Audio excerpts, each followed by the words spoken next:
welcome back to 365 Days with mxmtoon. As you know, I am Maia, a singer, songwriter, video maker, and an Oakland native. I also kind of want to be an escape artist.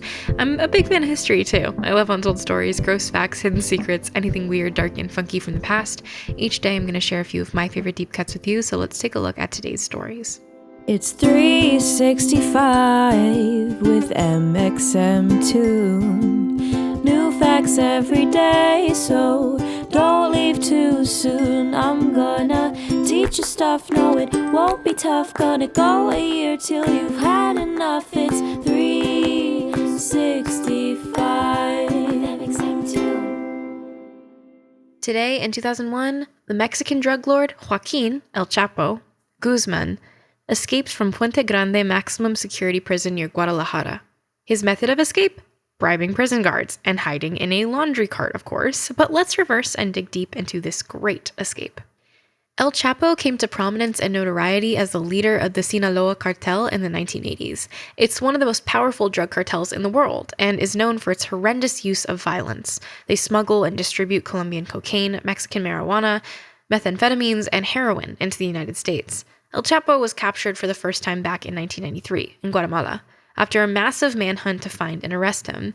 Other than his usual drug smuggling shenanigans, he was wanted for his involvement in the murder of the Mexican cardinal Juan Jesus Posadas Ocampo. El Chapo didn't actually go after Ocampo on purpose. He was killed by mistake when gunmen of the Tijuana cartel ambushed El Chapo. After the arrest, El Chapo was extradited back to Mexico and imprisoned at the Federal Social Readaptation Center 1, which colloquially goes by La Palma, and then transferred to the Federal Social Readaptation Center 2, which colloquially goes by Puente Grande. He was sentenced to 20 years in prison.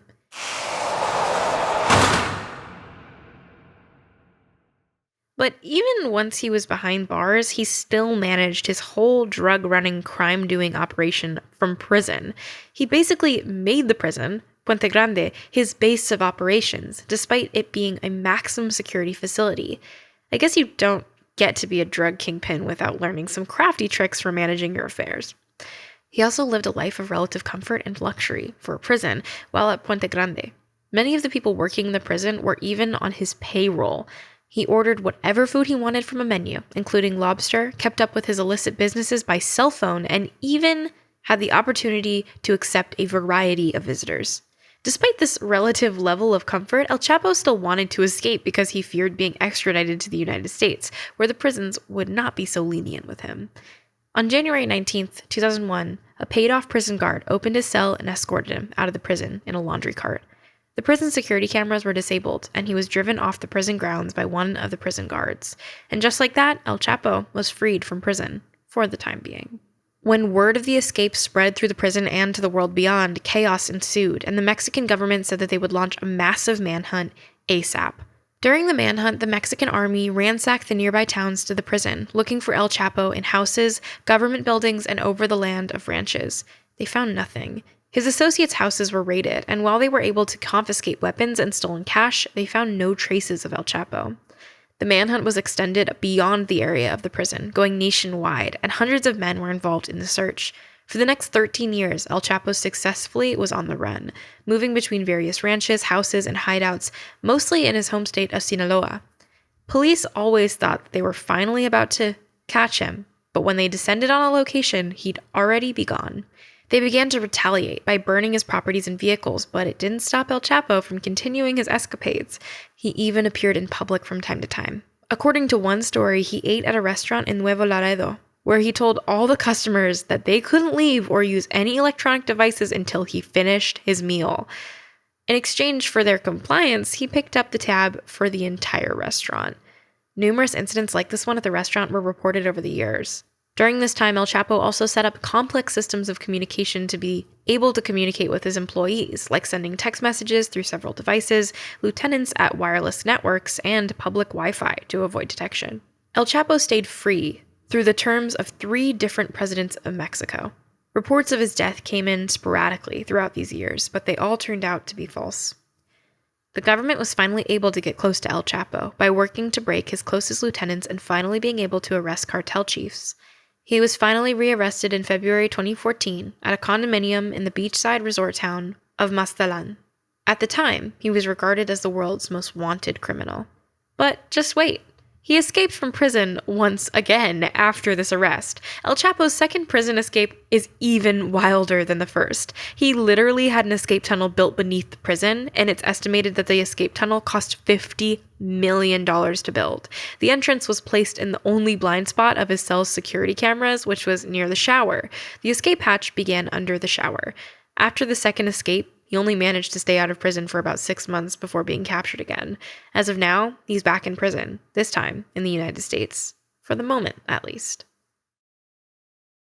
And now, onto our music fact for the day. But this one does have a sad ending, so here's a trigger warning for death by drug overdose. On January 19, 1992, Malcolm James McCormick was born in Pittsburgh, Pennsylvania. He would later rise to fame as Mac Miller. By age 6, Malcolm had taught himself several instruments. That's quite a feat for someone who's barely out of kindergarten. By his teenage years, he had moved on to rapping, which would become his forte. He released his first mixtape in 2007 under the name Easy Mac. He released his studio debut album in 2011. Mac Miller had a ton of accomplishments in his short career. He founded his own record label, Remember Music, and released 5 studio albums and worked as a record producer under the name Larry Fisherman. Miller tragically passed in 2018 at the age of 26. Blue Slide Park in Pittsburgh is a place of remembrance for Mac Miller due to it being the inspiration behind his first album.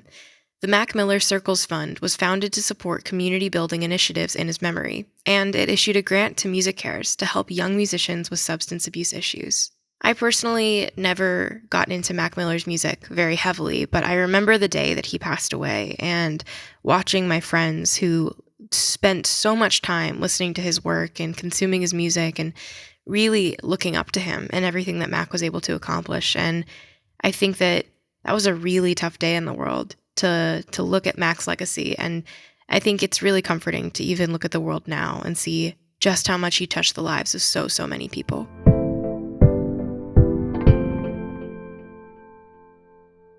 And now for our final segment of the day, I'm going to be going into my own photo archives to see what I was up to on a January 19th in my life. January 19th, 2015, speaking of crime, I visited Alcatraz Island. That's where I have this very creepy photo on my phone that I didn't fully understand what it was for a second. And then it looks like it was a photo of what seems to be a surgery room inside Alcatraz. I guess I took a photo of it. Yeah, that is unnerving. I went to Alcatraz. And I also saw the exhibit that was on display of Ai Weiwei.